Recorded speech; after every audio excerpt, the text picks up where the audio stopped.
Yo les gens, c'est Dodo, bienvenue au 24e salon de la plongée. On va faire plein de choses, voir plein de nouveautés. Allez, c'est parti.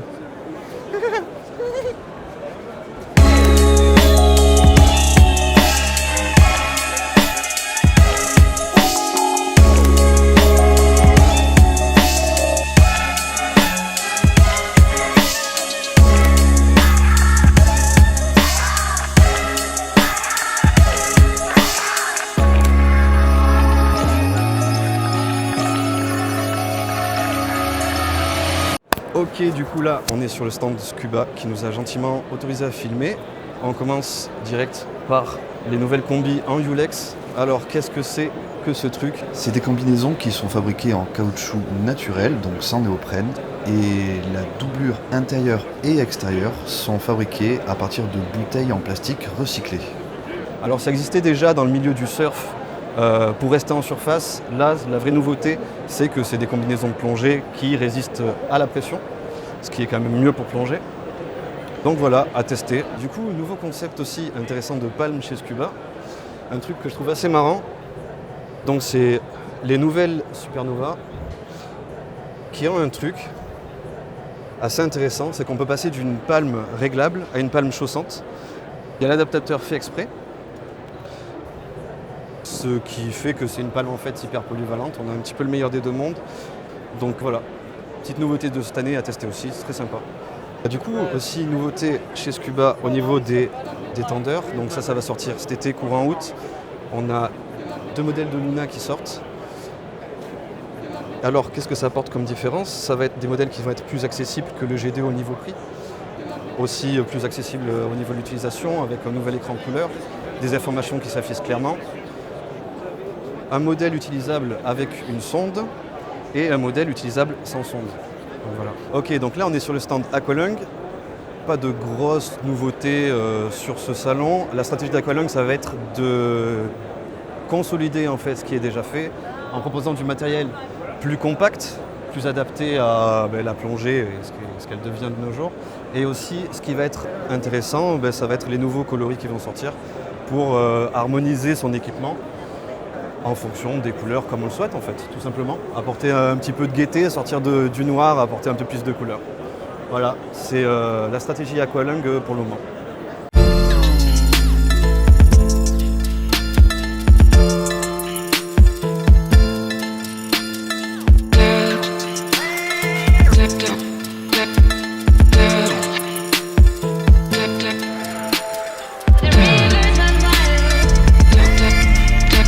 Donc là du coup on est sur le stand de Dive Essential avec Anne-Lise qui va nous expliquer un petit peu ce qui se passe ici. Anne-Lise, bonjour. Bonjour. Alors du coup nous on vous présente aujourd'hui deux applications pour les plongeurs et les clubs. La première c'est Où plonger et la deuxième c'est What the Fish. Alors Où plonger, c'est au service des clubs et des plongeurs où en fait un petit peu comme TripAdvisor, on va vous proposer de noter, de commenter les plongées que vous avez faites de façon à aider les futurs plongeurs et utilisateurs à comprendre si ce club pourrait leur convenir, s'il a ce qu'ils recherchent, si par exemple c'est un club avec beaucoup de personnes qui voyagent souvent, est-ce qu'il y a de la place pour accueillir du monde, est-ce qu'il y a du matériel pour les enfants, est-ce qu'il y a de l'encadrement pour tous les niveaux. Donc en fait l'idée c'est que ça soit collaboratif.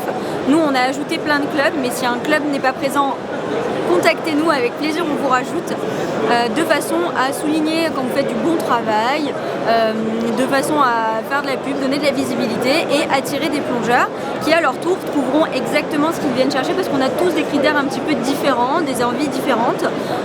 Moi j'ai besoin qu'il y ait du matériel filles, des vestiaires, que les sites soient jolis, il y en a qui peuvent avoir besoin d'autre chose. Ça c'était Où plonger, qui est tout nouveau. Du coup ce qui est intéressant dans ce projet là, c'est qu'on n'est pas sur du PADI, du SSI, c'est vraiment global. On est sur. C'est global, ouais.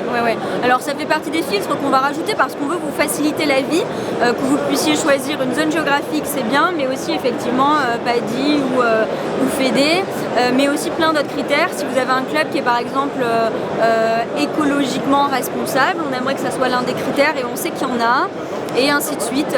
Tout ce qui peut servir à faire un choix, à préparer un voyage, un itinéraire. D'accord. Donc maintenant, on va parler de What the Fish. Ok. What the Fish, bon, c'est un petit jeu de mots, mais c'est surtout des quiz de façon à se former soi-même et à s'entraîner à connaître et reconnaître les poissons par zone géographique. Si on plonge souvent en Méditerranée, c'est utile. Si demain on part en vacances au Mexique ou en Égypte, ça sera bien de s'entraîner avant le départ à reconnaître et connaître les espèces qu'on va trouver là-bas de façon à mieux profiter de sa plongée plutôt que de se dire alors j'ai plongé, le bateau il est là-bas, là on m'a dit qu'il y avait une grotte sympa et en plus là j'ai vu un poisson jaune avec des rayures noires, bref on s'en rappellera jamais. Donc si on se forme un peu mieux, on profite. Ça peut aussi très bien servir aux personnes qui encadrent, pour les stagiaires, les débutants, les écoles. En fait, toutes les personnes qui veulent se perfectionner et apprendre mieux la biologie marine. C'est vrai que ça change beaucoup du cadre traditionnel avec le poster, les plaquettes, tout ça. C'est vrai que c'est vachement plus communautaire au final, c'est ça aussi l'intérêt.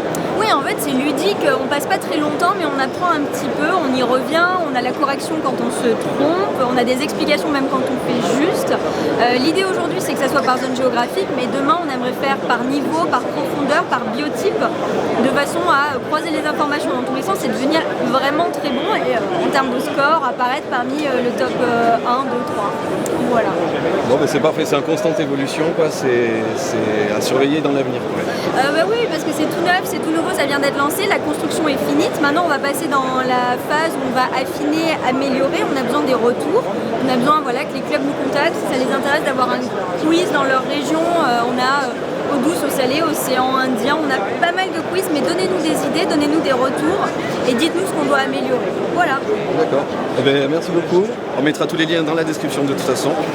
Et puis, merci pour ce partage. Super, merci à toi.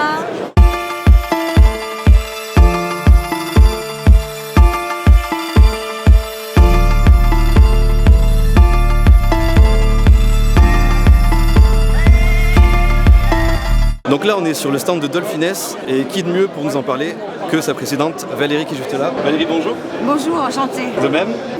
Est-ce que vous pouvez nous parler un petit peu de Dolphiness?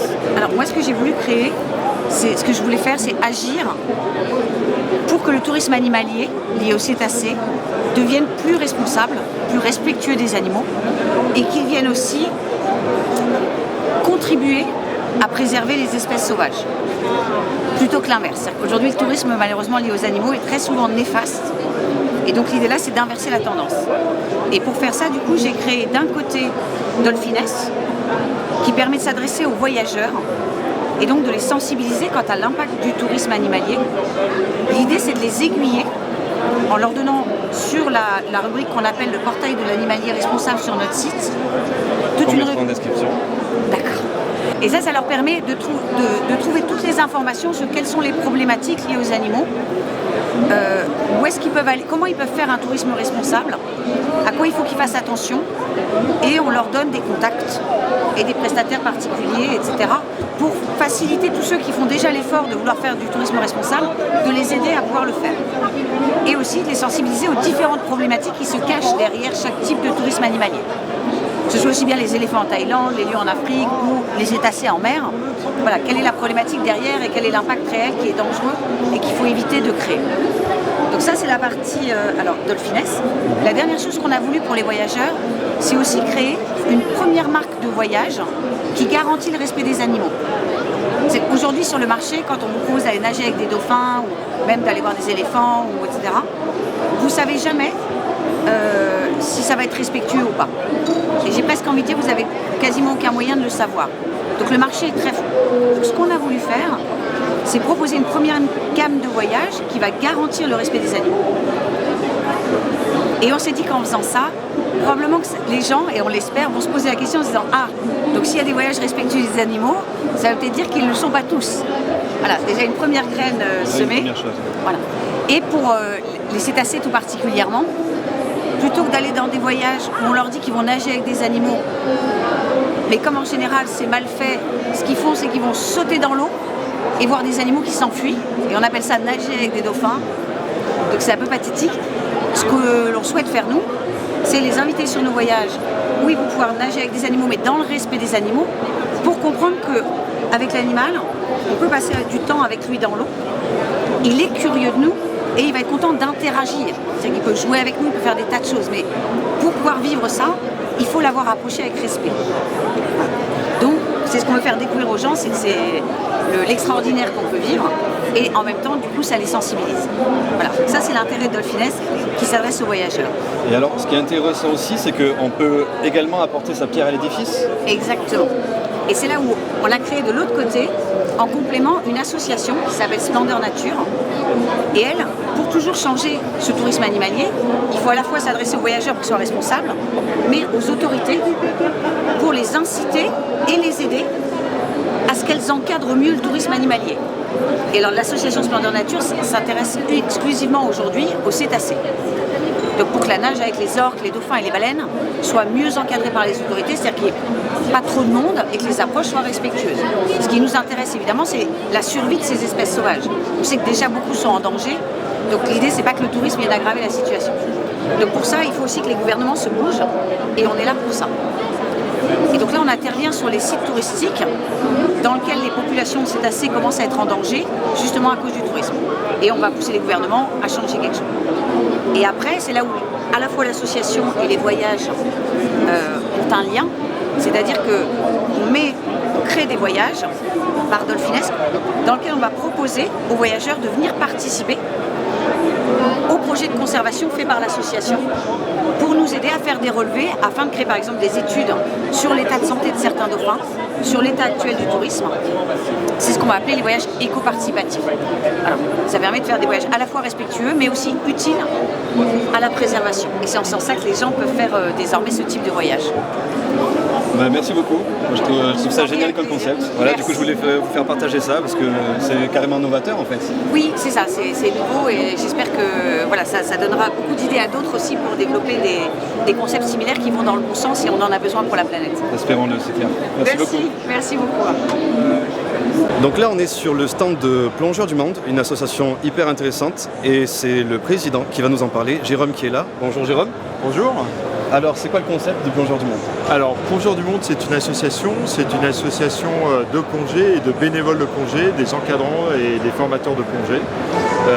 Association qui est née il y a presque 20 ans maintenant. En fait, c'est né en 2004 suite au tsunami qu'il y avait eu au Sri Lanka pour aider les populations locales à reprendre confiance en eux et reprendre confiance surtout au milieu marin, à la mer de manière générale.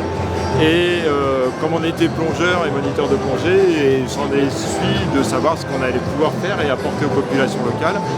Et donc l'objectif et les objectifs de l'association sont principalement axés sur l'essor social des populations maritimes qui vivent des milieux côtiers et à travers des formations de plongée. Donc on essaye de leur faire devenir moniteurs de plongée ou tout moins encadrants de plongée et qu'eux puissent ensuite vivre de la plongée, vivre eux-mêmes et puis faire vivre leur famille, etc. localement. Voilà, ok. Et du coup, comment est-ce qu'on peut aider l'association? Avec des dons ou, Alors oui, évidemment. Avec le bénévolat? Ouais, alors on peut effectivement faire des dons comme toute association, on est reconnu d'utilité publique, etc. Donc d'intérêt général. Et donc du coup, on peut recevoir les dons sans problème. On peut aussi venir auprès de l'association pour deux raisons. Soit on est déjà encadrant de plongée et donc c'est participer avec nous pour faire des formations et participer aux missions qui sont faites à travers le monde en tant qu'encadrant de plongée. Soit on n'est pas encore encadrant de plongée et on peut aussi continuer sa formation de plongeur. Et auquel cas, nous, on est capable d'accueillir des personnes qui vont payer leur formation, mais dont le fruit de cette formation va pouvoir subventionner et financer les missions que l'on met en place, parce que sur place, il faut faire vivre les centres locaux et puis payer les formations. Donc, il y a les supports pédagogiques, il y a l'essence pour les bateaux, les boatman dont on a besoin, etc., etc. Donc finalement, tout ce coût-là, ces stagiaires nous permettent de trouver ce financement pour pouvoir faire vivre ces missions. Mais c'est toujours dans la mesure du possible. Hein. C'est le but du jeu, c'est pas de créer des attroupements et de justement, vraiment de. Donc nous, on a des petites équipes pédagogiques qui se déplacent dans les différents pays dans lesquels on intervient, et souvent on emmène un ou deux stagiaires effectivement. Donc on n'est pas une agence de voyage, on n'emmène pas des groupes comme ça qui viennent avec nous. Et qui nous permettent, en tout cas les personnes qui viennent avec nous en stage font partie de l'équipe encadrante opérationnelle et qui aident au bon déroulement de la mission en tant que telle pour aider les populations locales à elles acquérir les compétences dont elles ont besoin pour ensuite devenir professionnelles. Donc soit c'est devenir professionnel de la plongée, soit après on a d'autres objectifs un peu différents qui sont notamment l'accompagnement et la formation des gardes de parcs marins. Parce qu'il y a beaucoup de régions qui sont nommées par l'UNESCO ou par d'autres organismes, aires de marine protégée ou parcs marins ou des choses comme ça, mais dont ils ont besoin aussi d'encadrants, de plongée, de personnes réellement avec des compétences réelles pour pouvoir vérifier la sainteté des écosystèmes marins, des corail par exemple, faire du comptage, participer à des opérations scientifiques par exemple, etc. Donc ça nous permet aussi d'apporter leurs compétences directement à l'ensemble des personnes et qu'elles puissent concrétiser et avoir un réel avenir social réellement à travers leurs compétences de parc marin. Et que ce soit aussi plus équitable justement pour les locaux, leur redonner accès à leur patrimoine. Exactement, donc nous c'est vraiment l'essence sociale locale qui nous intéresse, évidemment qu'ils travaillent soit au sein d'un parc marin ou qu'ils travaillent au sein d'un centre de plongée, ils vont en vivre même de manière très locale, ils vont faire vivre ensuite leur famille et puis certainement du coup faire vivre toute la communauté locale. Et donc pour nous c'est important que ce soit les personnes locales qui se réapproprient le fonctionnement réel de leur vie, de leur village, de leur région. Alors du coup c'est la localité qui exprime un besoin, ils vous contactent et de là vous répondez à Alors souvent c'est des localités, alors pas les localités elles-mêmes, mais souvent c'est les ministères du tourisme qui font et ils ont des projets à grande envergure dans certains pays et donc c'est eux qui nous mettent en relation directement avec leurs différents projets et qui construisent un petit peu les missions dans lesquelles on va participer. Donc, les objectifs sont définis dès le départ, les interventions sont définies dès le départ, donc globalement on intervient à chaque fois 15 jours tous les 6 mois pour progresser ensuite dans les formations pour arriver jusqu'à l'objectif défini par le besoin exprimé. Voilà. Et vous intervenez aussi dans les universités ? Oui, alors on a eu des demandes universitaires, Madagascar notamment depuis quelques années, et là on a commencé aussi aux Philippines sur une université. C'est des universités biomarines dans le cadre de leur formation en Master 1 et Master 2, où du coup on intervient pour apporter les compétences de plongée auprès des personnes formées au Master 1 et Master 2 de spécialité biomarine, pour qu'ils puissent, pareil, quand ils vont devenir professionnels derrière, avoir toutes les compétences pour pouvoir aller plonger, surveiller ou travailler dans le milieu et dans leur écosystème marin. Donc, il y a effectivement ces 2 universités à Madagascar qui sont UDR et Diego Suarez, et la SLSU, c'est à Leyte aux Philippines. Et donc là, dans l'avenir, est-ce que justement ça va se développer, ce rapport avec les universités ? Oui. Alors oui, ça va se développer parce que du coup on sait qu'il y a des universités qui sont toujours demandeuses. Ce qu'on souhaite, c'est qu'on les accompagne à devenir autonomes, c'est qu'on n'intervienne pas ad vitam aeternam pour eux, parce qu'on n'est pas prestataire des universités non plus, mais de les aider effectivement à se rendre autonomes, à ce qu'eux puissent ensuite avoir les compétences pour pouvoir eux-mêmes proposer des formations de relais auprès des Master 1, Master 2 des années et des sessions à venir. Donc là pour l'instant on est très engagé auprès de 3 universités comme je te le disais. Dès lors qu'on aura fini cela ou quand on aura d'autres demandes, effectivement, après on a qu'une centaine d'encadrants qui sont avec nous, on n'est pas non plus des milliers, et on répondra aux demandes qui nous sont formulées pour pouvoir continuer sur d'autres universités par l'avenir, bien sûr. Puis ça va créer un effet boule de neige au final. Oui, bien sûr. Ça a été déjà le cas parce qu'on avait commencé avec une université, ça a été une deuxième, puis de Madagascar ça a dérivé aux Philippines maintenant. Donc oui, ça crée forcément un effet boule de neige derrière. Ok, merci beaucoup. Merci beaucoup et bon salon à tout le monde.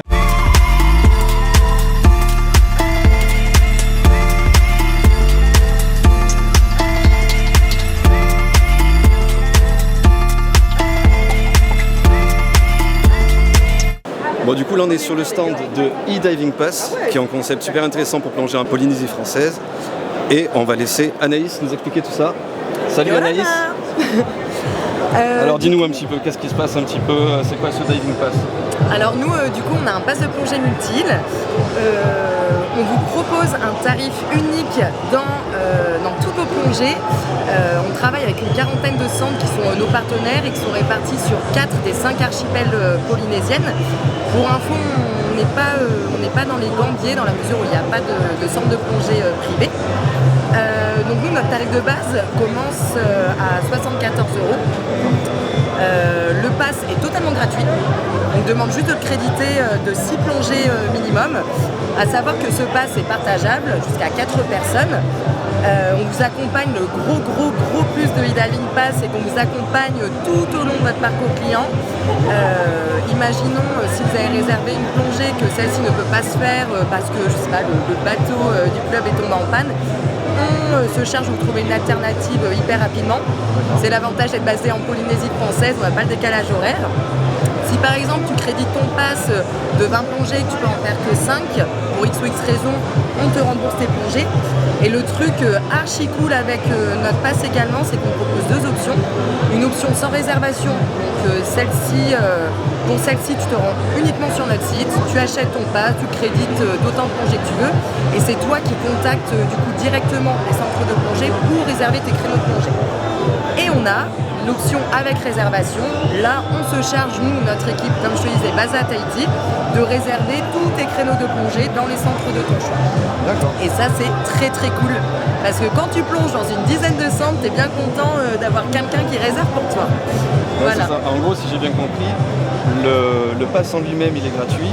Ouais. Donc en fait, ça ne changera pas le prix de si on va dans les Voilà. centres de plongée indépendamment. Exactement. En gros, Tahiti, c'est vrai que les plongées sont quand même relativement accessibles.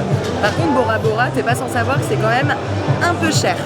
Donc que tu plonges à Tahiti, Bora Bora, Rangiroa, Faka ou même dans les Marquises, le tarif de base sera toujours 74 €. C'est de la plongée avec le matériel inclus et tu plonges à l'air. Et à noter qu'on a certains clubs également qui proposent le Nitrox gratuitement. Après voilà, Nitrox avec option. Donc ouais, que tu plonges à Tahiti, Bora Bora ou ailleurs, sera toujours le même prix, 74 €. Sachant qu'en plus on a un tarif dégressif, à partir de 40 plongées, tu passes à 70. Ok, donc en gros, c'est que des avantages au final. Ouais, c'est pas Le mal pass est d'avantages. gratuit, on peut réserver nos plongées, plonger où on veut, indépendamment comme on veut. Et surtout, tu es accompagné. Et les locaux qui connaissent la Polynésie française, c'est facile pour eux. Ils connaissent les endroits où plonger, ils ont leurs habitudes, ils ont leurs envies aussi qui leur sont propres. Mais quand tu es métropolitain, que tu pars en Polynésie pour la première fois, savoir si tu vas plonger à Faka Nord, Faka Sud, alors que tu as peut-être 10 plongées dans le monde à ton actif, tu n'es pas un gros aficionados de la plongée, c'est quand même archi cool d'être accompagné, d'avoir une équipe basée à Tahiti qui est capable de te dire où plonger, t'accompagner. Et voilà, puis nous en plus au-delà du pass on propose aussi un service de booking, le Idaving Booking. On propose plein d'activités nautiques comme les sorties baleines par exemple. On a pas mal de prestataires qui sont nos partenaires qui proposent ce type d'activité. On fait aussi des sorties snorkeling et autres. Et on a un troisième service qui s'appelle le Idaving Extra, via lequel en fait on t'accompagne dans ton choix de pension, de restaurants, de roulottes et autres. En fait on va vraiment au-delà de la plongée, au-delà des activités nautiques pour t'offrir une expérience qui est globale et voilà. Donc Oui. on recense tout ça sur notre site et tout est accessible. Ok, donc ouais, c'est vraiment un accompagnement global. C'est Un accompagnement la plongée global. et tout le séjour de manière générale. Exactement. Ça c'est vraiment la force de Idaving Pass selon moi. C'est vraiment l'accompagnement par des gens qui sont experts de la plongée et basés en Polynésie française. Ok, ben, merci beaucoup Anaïs. Merci à toi. Voilà, e-diving pass, on mettra le lien en description. Ok, du coup on est sur le stand de Dune avec Cyril, le directeur de Dune. Et Camille, directeur de Dune au Mexique. donc, qu'est-ce que propose Dune en ce moment? Est-ce qu'il y a des nouveautés sur ce salon? Alors, est-ce qu'il y a des nouveautés chez vous? Il y a des nouveautés sur les Maldives. On est en train de construire un bateau qui va rentrer en opération en octobre 2023. Un beau bateau là, pour 28 passagers, sans fibre, où on pourra accueillir des niveaux, tout niveau, des plongeurs tout niveau. Parce qu'on aura 2 bateaux de plongée en fait. Exactement. Un bateau hôtel plus 2 bateaux plongée. Parce qu'aux Maldives, en fait, on a toujours un bateau hôtel, un bateau de croisière et un bateau de plongée à côté pour amener les gens plonger. D'accord.